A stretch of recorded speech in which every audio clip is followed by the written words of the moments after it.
Iran વચ્ચે વધતા તણાવને કારણે યુદ્ધ જેવી સ્થિતિ. વિદેશમાં વસતા ભારતીયોમાં ચિંતા વધી ગઈ છે. નવસારી, સુરત અને ઉમરગામના માછીમારો ઈરાનમાં ફસાયા છે. હાલની પરિસ્થિતિમાં 70થી વધુ ગુજરાતી માછીમારો ફસાયા હોવાની માહિતી મળી રહી છે. ઈરાન સ્થિત ભારતીય એમ્બેસી મુજબ દેશભરના અંદાજે 700 ભારતીયો વતન પરત આવવા પ્રયત્નશીલ. સમાજના અગ્રણીઓએ કેન્દ્રીય વિદેશ મંત્રી સાથે વાતચીત કરી, સાથે જ ભાજપ પ્રદેશ પ્રમુખ CR પાટીલનો સંપર્ક કર્યો. રાજ્યના કેબિનેટ મંત્રી કનુ દેસાઈ સાથે પણ ટેલિફોનિક ચર્ચા થઈ.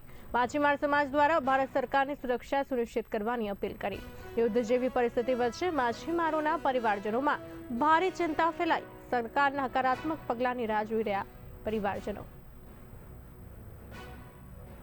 બલવીરભાઈ રામભાઈ ટંડેલ, હિન્દુ માછી સમાજ અગ્રણી. આજે જે ઘટના થઈ છે એ યુદ્ધની ભયાવહ સ્થિતિનું રૂપ આપણને જોવા મળે છે.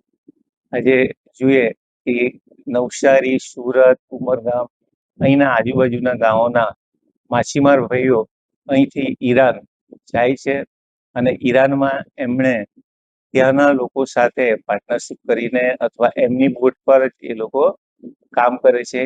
એ કોઈ પણ જાતનું બિઝનેસ અથવા કોઈ પણ જાતનું માછીમારીનો વ્યવસાયમાં એટલા આગળ થયા નથી, પણ એ લોકોની પાસે દક્ષતા છે એટલે ત્યાં કામ કરે છે. આજે ઘટના એવી બની છે કે 77 માછીમારો અહીંના ફસાયા છે. ઈરાનની એમ્બેસીને વાત કરી તો એમણે કીધું કે ભારતના 700 લોકો જે છે આમાં અહીંયા આવવા માટેનો પ્રયાસ કરે છે, પણ સ્થિતિ એવી છે કે એના માટે ભારત સરકારે આમાં એક અહમી ભૂમિકા નિભાવવી પડશે.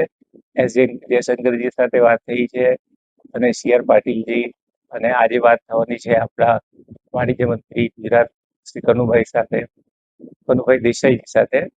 આવી સ્થિતિમાં અમે સમાજ વતી એ જ ઈચ્છીએ છીએ કે એ માછીમારો જલ્દીથી જલ્દી પોતાના ઘરે, પોતાના પરિવાર પર આવે અને પોતાનું સામાન્ય જીવન જીવી શકે એટલું ઈચ્છીએ છીએ.